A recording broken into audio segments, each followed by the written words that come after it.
Muitos estudantes confundem o ato de estudar com o de decorar informações. Embora à primeira vista possam parecer semelhantes, esses dois processos de aprendizagem são bastante diferentes, tanto em objetivo quanto em resultados. Decorar significa memorizar algo de forma mecânica, sem compreender verdadeiramente o conteúdo. É o caso de repetir uma lista de fórmulas, datas ou conceitos, até gravá-los momentaneamente na memória de curto prazo. Esse método até pode funcionar em situações muito pontuais, como lembrar uma sequência numérica ou uma definição específica para uma prova imediata. Porém, o conhecimento obtido dessa forma tende a ser passageiro, já que não houve compreensão profunda. Poucos dias depois, a informação se perdeu, porque o cérebro não encontrou conexões significativas para mantê-la na memória de longo prazo. Já o estudo verdadeiro envolve a compreensão, análise e aplicação do conteúdo.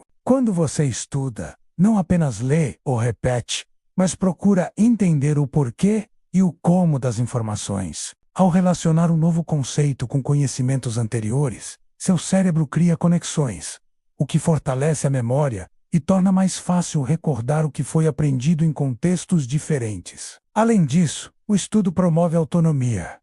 Quem entende um assunto consegue explicá-lo, adaptá-lo e aplicá-lo em situações práticas. Portanto, a principal diferença é que decorar é passageiro, enquanto estudar é duradouro. O primeiro te prepara para uma prova. O segundo te prepara para a vida.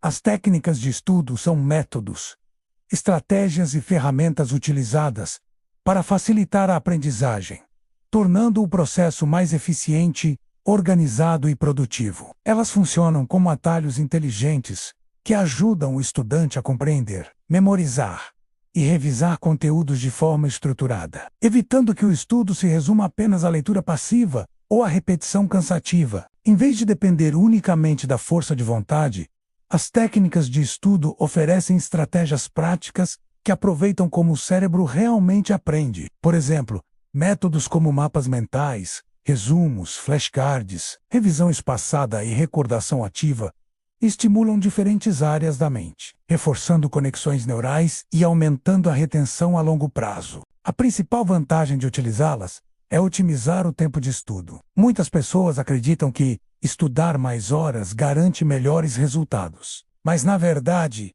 a qualidade do estudo é muito mais importante do que a quantidade. Com as técnicas certas, é possível aprender em menos tempo e com maior profundidade, o que é essencial para quem tem uma rotina cheia de compromissos. Além disso, as técnicas de estudo promovem autonomia e motivação. Quando o estudante percebe que está realmente aprendendo, o sentimento de progresso aumenta, tornando o processo menos cansativo e mais recompensador. Isso ajuda a manter a constância, que é fundamental para qualquer aprendizado de longo prazo. Em resumo, as técnicas de estudo não são truques mágicos, mas ferramentas comprovadas pela prática e pela ciência. Elas permitem que você estude de forma mais estratégica, aprenda com mais clareza e retenha conhecimento por muito mais tempo, tornando seu esforço muito mais eficaz.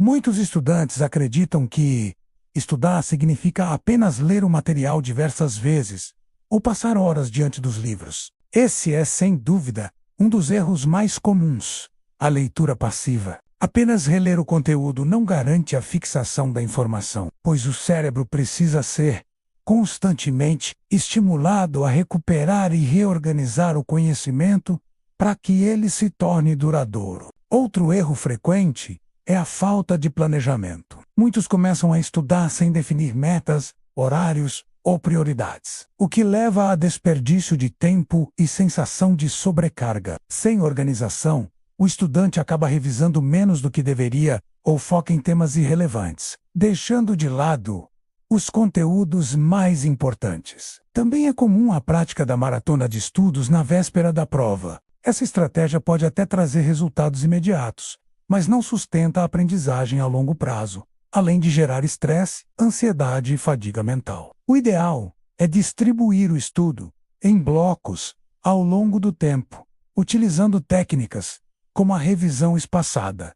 Outro erro grave é a multitarefa. Muitos tentam estudar enquanto mexem no celular, assistem TV ou ouvem músicas com letra. Isso prejudica a concentração e compromete a qualidade da aprendizagem, já que o cérebro não consegue processar informações complexas de maneira eficaz quando está dividido entre várias tarefas.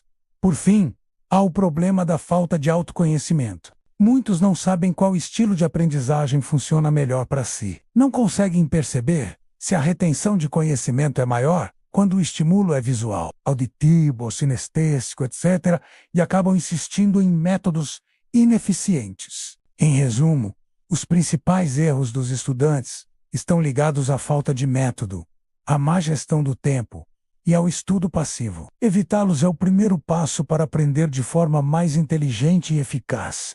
A regularidade e a consistência nos estudos são fatores determinantes para transformar o aprendizado em algo sólido e duradouro. Muitas vezes, estudantes acreditam que basta estudar longas horas em poucos dias para alcançar bons resultados, mas o processo de aprendizagem não funciona dessa forma. O cérebro humano precisa de exposição contínua e repetida ao conteúdo para consolidar a memória de longo prazo. Quando o estudo é realizado de forma regular, ainda que em períodos menores de tempo, cria-se um hábito mental. Essa rotina permite que o cérebro reconheça o estudo como parte do cotidiano, tornando-o menos cansativo e mais natural. Por exemplo, estudar 1 hora por dia, todos os dias, costuma ser mais eficaz do que passar 8 horas seguidas estudando apenas no fim de semana. A consistência também ajuda a reduzir a ansiedade. Ao ter contato frequente com os conteúdos, o estudante se sente mais seguro, preparado e confiante para enfrentar provas ou desafios. Além disso, a prática constante impede o esquecimento acelerado, fenômeno conhecido como curva do esquecimento, em que grande parte do que foi estudado é perdida após poucos dias sem revisão. Outro ponto importante é que a consistência permite uma evolução gradual. Cada sessão de estudo constrói uma base sobre a anterior, criando uma progressão lógica do conhecimento. Isso é especialmente útil em disciplinas cumulativas, como matemática ou línguas, nas quais a falta de regularidade pode comprometer a compreensão de tópicos futuros. Em resumo, estudar com regularidade não significa estudar muito de uma vez, mas sim estudar sempre. A constância é o que transforma o aprendizado em parte da vida, promove maior retenção e garante resultados mais sólidos a longo prazo.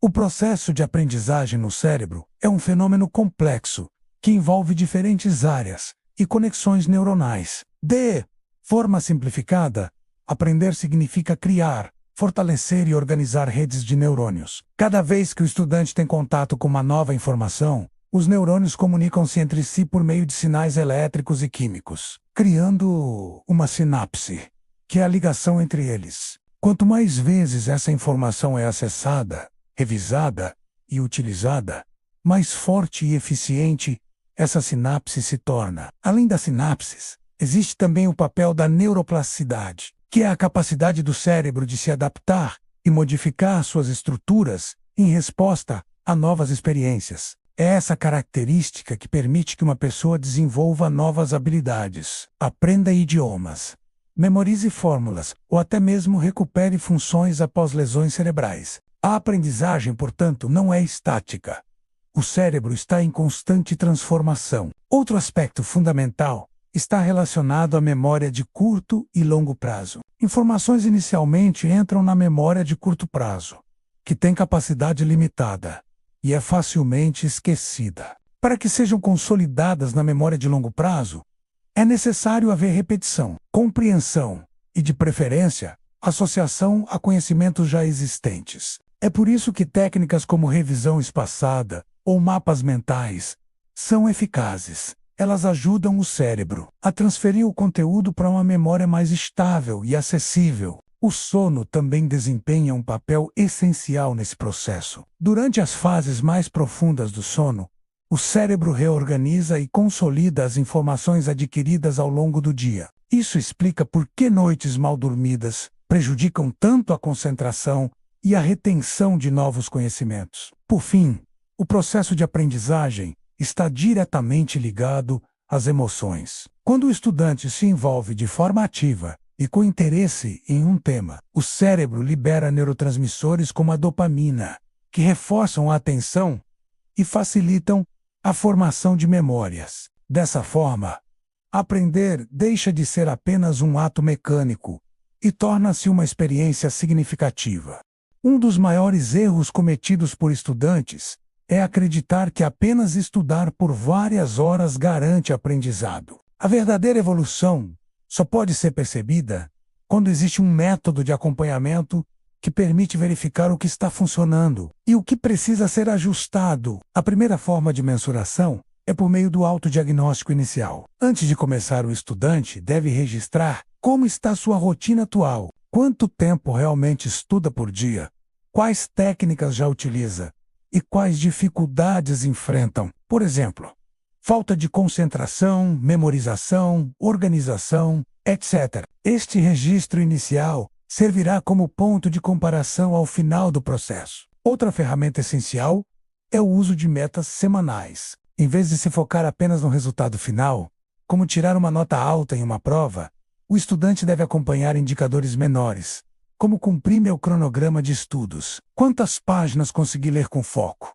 quantas revisões realizei. Esses pequenos marcos funcionam como termômetros do progresso. Além disso, é importante utilizar testes práticos de conhecimento, mesmo que simples. Refazer questões de provas antigas, usar flashcards para verificar a memorização e tentar explicar o conteúdo com a técnica de Feynman. São formas eficientes de medir se o aprendizado está realmente acontecendo. O estudante também deve prestar atenção em aspectos subjetivos, mas igualmente importantes: nível de concentração, motivação e confiança. Anotar diariamente em um caderno ou aplicativo como se sentiu ao estudar cria uma linha de evolução emocional e cognitiva que complementa os resultados práticos.